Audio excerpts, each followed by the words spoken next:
Good morning. मैं Ravindra Kumar, business organisation BCom semester 1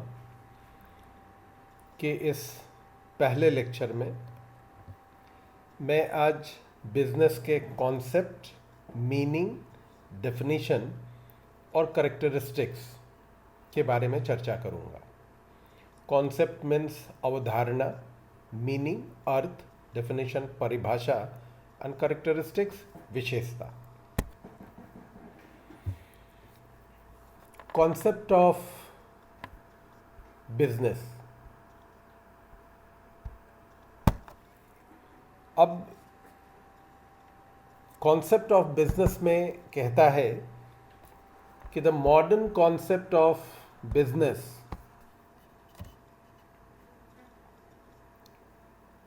states that business earns profit through customers' satisfaction.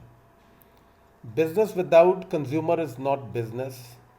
It develops long-term relations with customers.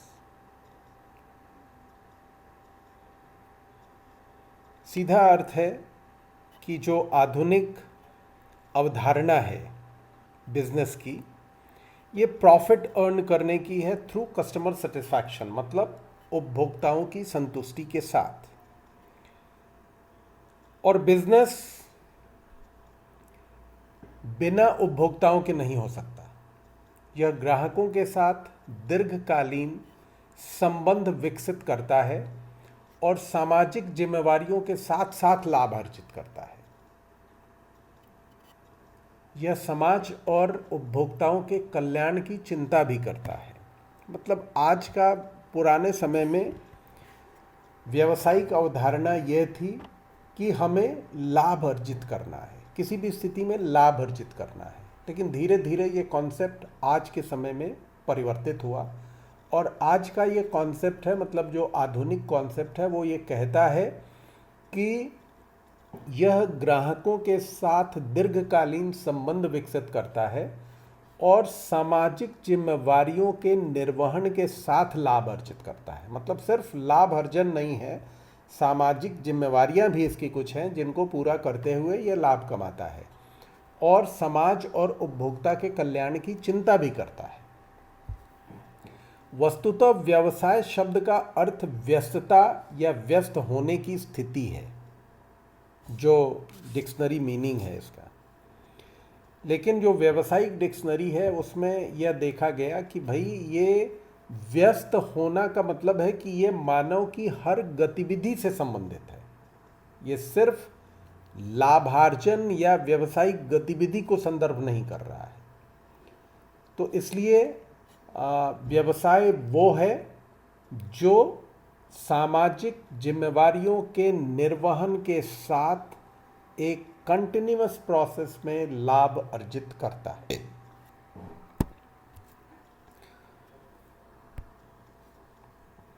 The term business, व्यवसाय जो term है उसको हम बराबर वाणिज्य और व्यवसाय के साथ कहीं ना कहीं कंफ्यूज करते हैं, मतलब भ्रमित होते हैं। लेकिन वास्तव में व्यवसाय एक बहुत ही व्यापक शब्द है। इसमें न तो सिर्फ व्यापार है और न ही सिर्फ वाणिज्य है। यह वस्तुओं और सेवाओं के उत्पादन और वितरण से संबंधित सभी गतिविधियों को समाहित करता है। मतलब इसके अंदर वो सभी गतिविधियां शामिल हैं जो व्यापार और वाणिज्य और वस्तु और सेवाओं के उत्पादन और वितरण से संबंधित है। इसका अर्थ है कि वाणिज्य और उद्योग तथा सहायक सेवाएं, जिनमें वितरण में बैंकिंग, बीमा, परिवहन और वो पूरा क्षेत्र है जो समग्र रूप से व्यवसाय की दुनिया की व्याख्या करता है।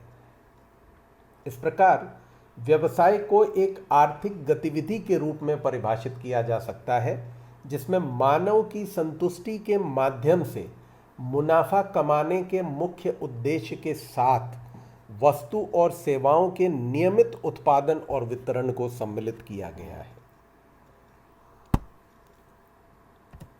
अब हम ये जो रेखा चित्र है, जिन लोगों ने क्लास किया होगा शुरुआती समय में जब मैंने ये शुरू किया था विषय, तो मैंने ब्लैक बोर्ड पर एक अंडा बनाया था और कहा था कि ये, और अंडा के अंदर 3 चीज़ें थीं। एक था इंडस्ट्री, और दूसरे बिंदु में ट्रांसपोर्ट, इंश्योरेंस, वेयरहाउस, बैंक, और उसके नीचे ट्रेड, और अंत में अल्टीमेट कंज्यूमर। तो मैंने इसको संक्षेप में ऐसे बताया था कि व्यवसाय वो है, मतलब बिजनेस वो है जिसमें उत्पादन होता है और वाणिज्य की सहायता, ये जो बीच का छोटा गोल है जिसमें ट्रांसपोर्ट, इंश्योरेंस, वेयरहाउस और बैंक है, इसको मैंने बीच का गोला कहा, ये है वाणिज्य। आप बाईं तरफ देखो, एक एरो मार्क है, कॉमर्स, मतलब अलाइड सर्विसेज, इनको हम अलाइड सर्विसेज कहते हैं, सहायक सेवाएं। तो उत्पादन की इकाई मतलब इंडस्ट्री या कृषि का क्षेत्र, अलाइड सर्विसेज जिसमें ट्रांसपोर्ट, इंश्योरेंस, वेयरहाउस और बैंक है, इनके माध्यम से वस्तु ट्रेड तक पहुंचती है, मतलब ट्रेडर तक पहुंचती है, जिसको व्यापार कहते हैं, और वहां से वो वस्तु अल्टीमेट कंज्यूमर, जो अंतिम उपभोक्ता होता है, उस तक पहुंचती है। ये पूरी क्रिया जो है उत्पादन से शुरू होकर के अंतिम उपभोक्ता तक पहुंचने की, ये पूरी क्रिया व्यवसाय है, मतलब बिजनेस है। आइसोलेशन में कोई भी शब्द इसमें बिजनेस नहीं है। इंडस्ट्री को उद्योग कहते हैं, ये ट्रांसपोर्ट, इंश्योरेंस, वेयरहाउस और बैंक जो है ये कॉमर्स की श्रेणी में आता है। ट्रेडर जो है या ट्रेड जो है उसको व्यापार कहा जाता है, और अल्टीमेट कंज्यूमर, हम कंज्यूमर्स हैं जो अंतिम उपभोक्ता के तौर पे वस्तु का उपभोग करते हैं। तो इस ग्राफिकल प्रेजेंटेशन से सबको बिल्कुल स्पष्ट होगा कि बिजनेस क्या है, कॉमर्स क्या है और अल्टीमेट कंज्यूमर क्या है। ठीक है। व्यवसाय एक व्यापक शब्द है जो उत्पादन से प्रारंभ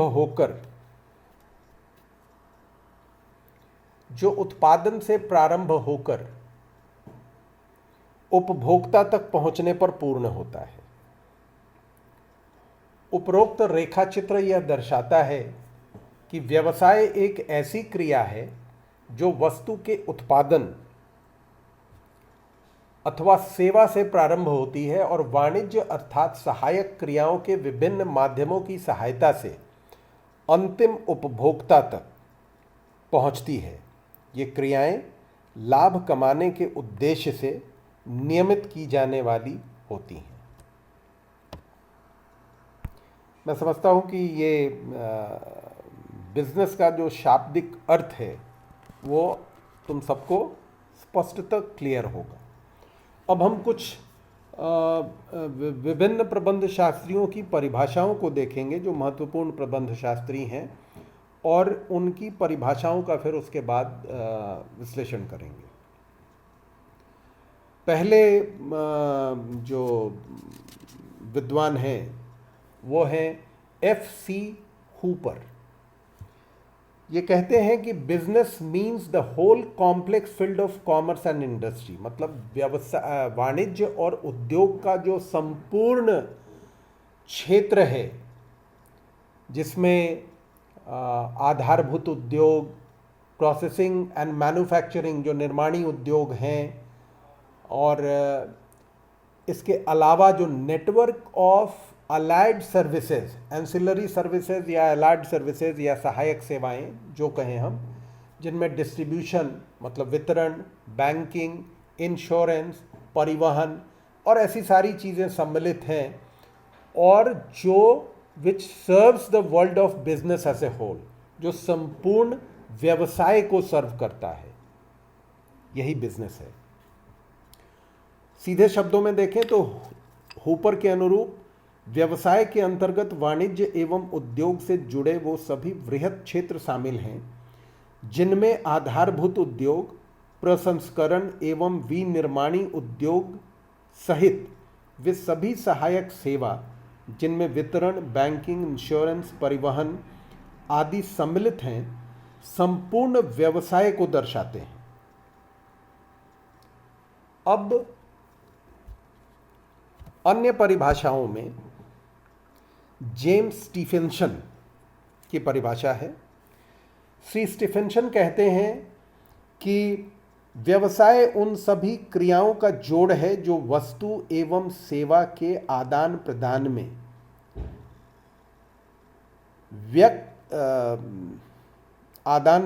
में व्यक्ति, स्थान एवं समय की बाधा को दूर करता है। Business is the sum total of those processes which are engaged in the removal of hindrance of person, place and time in the exchange of commodity। तीसरी परिभाषा है L.H. हैने की, लुइस H. हैने। ये कहते हैं कि बिजनेस में be defined as human activity directed towards producing और acquiring wealth through buying and selling of goods, अर्थात व्यवसाय वह मानवीय क्रिया है जो उत्पादन अथवा धन कमाने के लिए वस्तुओं एवं सेवाओं की बिक्री एवं खरीद से संबंधित होता है।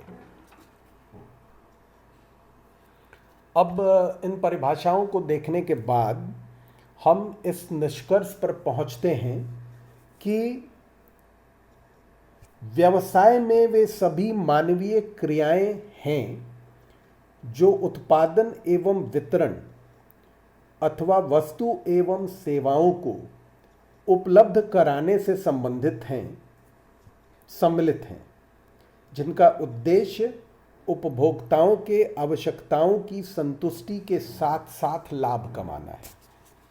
अब ये बहुत स्पष्ट है कि व्यवसाय में वो सभी मानवीय क्रियाएं जो उत्पादन और वितरण मतलब प्रोडक्शन एंड डिस्ट्रीब्यूशन से संबंधित हैं और जिसका उद्देश्य उपभोक्ताओं के आवश्यकता की संतुष्टि के साथ लाभ कमाना है। मतलब सिर्फ लाभ कमाना नहीं है, बराबर ये जोर दिया जा रहा है कि उपभोक्ताओं के आवश्यकताओं की संतुष्टि के साथ लाभ कमाना है।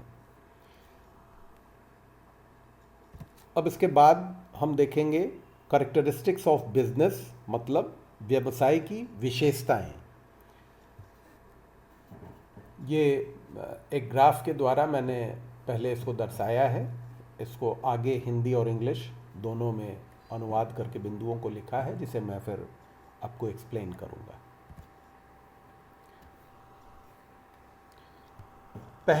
पहली विशेषता है कि व्यवसाय एक आर्थिक गतिविधि है, इकोनॉमिक एक्टिविटी, क्योंकि यह पैसा कमाने के प्राथमिक उद्देश्य के साथ जुड़ा हुआ है। हमने देखा कि व्यवसाय अल्टीमेटली पैसा कमाने के उद्देश्य से किया जाता है।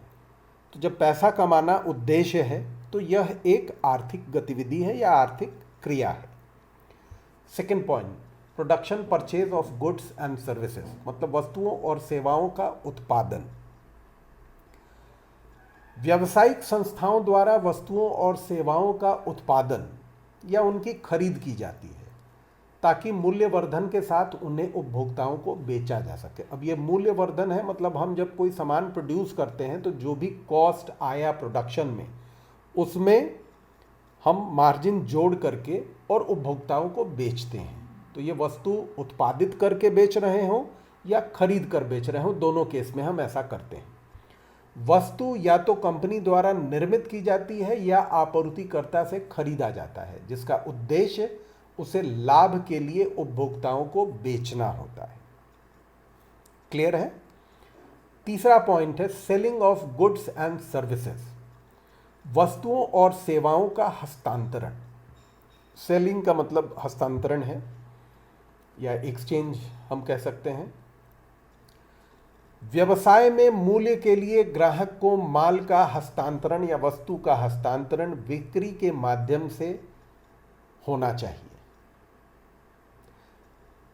इसका स्पष्ट अर्थ है कि अगर हस्तांतरण में बिक्री नहीं है, मतलब कि वस्तु के बदले हमें अगर मुद्रा प्राप्त नहीं होती है, तो इसका मतलब है कि वो व्यक्तिगत उपयोग के लिए लिया गया है और तब उसे व्यावसायिक गतिविधि में शामिल नहीं किया जाएगा। यदि कोई माल व्यक्तिगत कंजम्पशन के लिए लिया जाता है तो ऐसे लेन देन को हम व्यावसायिक गतिविधि में शामिल नहीं करेंगे। तो जब भी हम वस्तु का हस्तांतरण करते हैं तो उसके बदले में मूल्य प्राप्त करते हैं। तो व्यवसाय में मूल्य के लिए ग्राहक को जब माल का हस्तांतरण होता है, वस्तु का हस्तांतरण होता है, तो वो व्यवसाय है। स्पष्ट है। चौथा बिंदु है कंटिन्यूटी इन डीलिंग, व्यवहार में निरंतरता। प्रत्येक व्यवसाय को लेन देन में निरंतरता की आवश्यकता होती है, मतलब रेगुलरिटी की आवश्यकता होती है।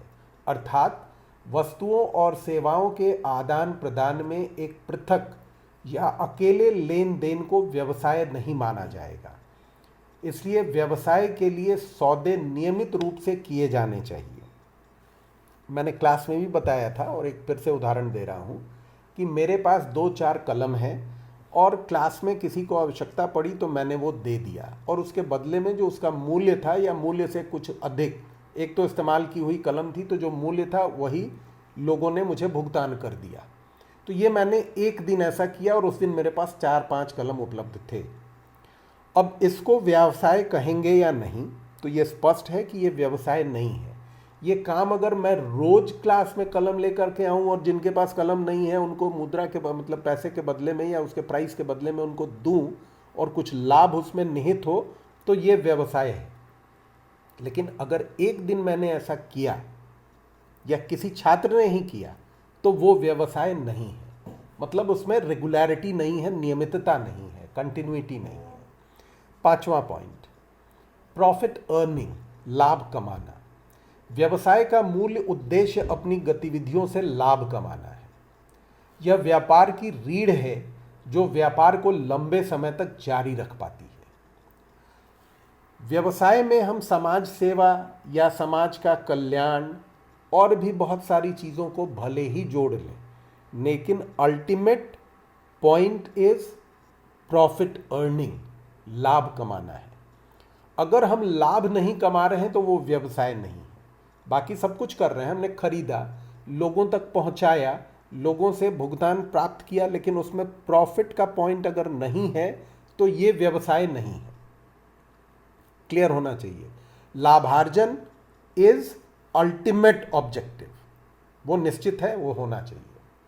Now 6th point, element of risk, जोखिम का होना। जोखिम हर व्यवसाय का प्रमुख तत्व है जो नुकसान के संपर्क में, जो बराबर नुकसान को इंडिकेट करता है। रिस्क है तो नुकसान है। हमारे पास किसी को व्यवसाय, जब हम व्यवसाय करते हैं तो हमारा रिस्क है क्या, जोखिम क्या है, बराबर जोखिम नुकसान है कि जो हमने इन्वेस्ट किया, जो हमने काम किया, उसका रिटर्न हमको प्रॉपर आएगा कि नहीं आएगा। अगर आया तो ठीक है, नहीं आया तो वो नुकसान है। भविष्य की घटनाओं का पूर्वानुमान लगाने और उसी के अनुरूप व्यावसायिक रणनीतियों को तैयार करना बराबर एक व्यवसायी का काम होता है। हालांकि व्यवसाय को प्रभावित करने वाले कारक अनिश्चित होने के साथ साथ वो व्यवसाय को अवसर भी प्रदान करते हैं, लेकिन वो अवसर भी अनिश्चित होते हैं। जिस प्रकार लाभ निश्चित नहीं है, अनिश्चित है, उसी तरह अवसर जो हमको मिलते हैं वो भी अनिश्चित है, कभी मिले और कभी ना मिले। और ये अवसर मांग में बदलाव, बाढ़, कीमतों में गिरावट, हड़ताल, तालाबंदी, मुद्रा बाजार में उतार चढ़ाव आदि कुछ भी हो सकते हैं। अवसर कैसा भी हो सकता है, वो पॉजिटिव भी हो सकता है, नेगेटिव भी हो सकता है। हमारे दुकान में माल भरा हुआ है और बाढ़ आ गई और सब डूब गया तो नुकसान होगा, रिस्क है। मुद्रा बाजार में उतार चढ़ाव है और लोगों के पास बहुत ज़्यादा पैसा आ गया और हमारे पास उनके आवश्यकता की चीज़ें हैं, तो हमारे लिए एक अपॉर्चुनिटी है कि लोगों की खरीद बढ़ जाएगी और हम उस अवसर का फ़ायदा उठा पाएंगे। तालाबंदी हो गई, लोगों के पास पैसे हैं लेकिन हम माल बेच नहीं पा रहे हैं या लोग हम तक पहुंच नहीं पा रहे हैं, तो ये नुकसान की स्थिति है। तो बराबर ही अनिश्चितता व्यवसाय का एक अभिन्न अंग है और यही अनिश्चितता लोगों को अवसर भी प्रदान करता है, लेकिन फिर वो भी अनिश्चित है। Next point number 7, uncertain return, अनिश्चित वापसी। व्यवसाय में वापसी कभी भी अनुमानित और गारंटी युक्त नहीं होती, यानी व्यवसाय से जो भी राशि प्राप्त होगी वो निश्चित नहीं है। यह संभव हो सकता है कि व्यवसाय में भारी लाभ हो जाए हमको या भारी नुकसान उठाना पड़े, लेकिन दोनों ही चीज़ें निश्चित नहीं है कि लाभ होगा तो कितना, नुकसान होगा तो कितना। ये सिचुएशन वाइज होता है और इसीलिए कहा जाता है कि व्यवसाय में रिटर्न जो है वो अनसर्टेन है, अनिश्चित वापसी है। ये तो निर्भर करेगा कि अगर हम लाभ कमा रहे हैं तो लाभ की मात्रा अगर अधिक है तो हमारा रिटर्न अधिक हो जाएगा, लाभ की मात्रा कम है तो रिटर्न कम होगा।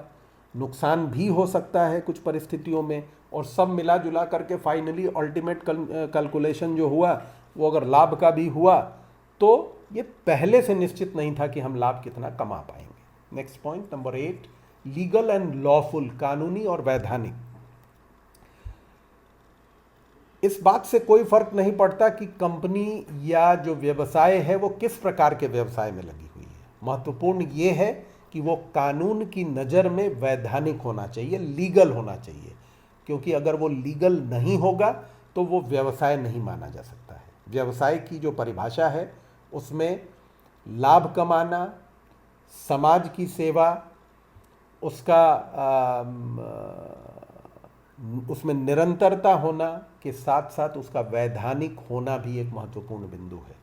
तो अगर कानून की नज़र में वो काम वैधानिक नहीं है तो वो व्यवसाय नहीं माना जा सकता है। And last point number 9, consumer satisfaction, ग्राहक संतुष्टि। व्यवसाय का उद्देश्य उपभोक्ताओं को वस्तुओं और सेवाओं की आपूर्ति करना है ताकि उनकी इच्छा को पूरा किया जा सके। जब उपभोक्ता संतुष्ट हो जाता है तो वह सामान या सेवाओं को लगातार उनकी मांग करता है, लेकिन अगर वो संतुष्ट नहीं है तो संभावना है कि वो विकल्प की तलाश करे। हम कोई भी प्रोडक्ट लेते हैं, मार्केट में उसके कई विकल्प हैं, तो जो प्रोडक्ट हमने पसंद किया, चाहे विज्ञापन से प्रभावित होकर के किया या उसके उपयोग से प्रभावित होकर के किया, हम उसको अगर उससे संतुष्ट हैं तो लगातार उसका इस्तेमाल करते हैं। लेकिन जरा सा भी अगर असंतुष्टि होती है तो हम कहीं ना कहीं उसके विकल्प की तलाश शुरू कर देते हैं। तो कंज्यूमर सेटिस्फैक्शन मतलब ग्राहक संतुष्टि सबसे महत्वपूर्ण है किसी भी व्यवसाय के लिए। अगर हम ग्राहक को संतुष्ट नहीं कर पाए तो व्यवसाय की सफलता बराबर संदिग्ध होगी।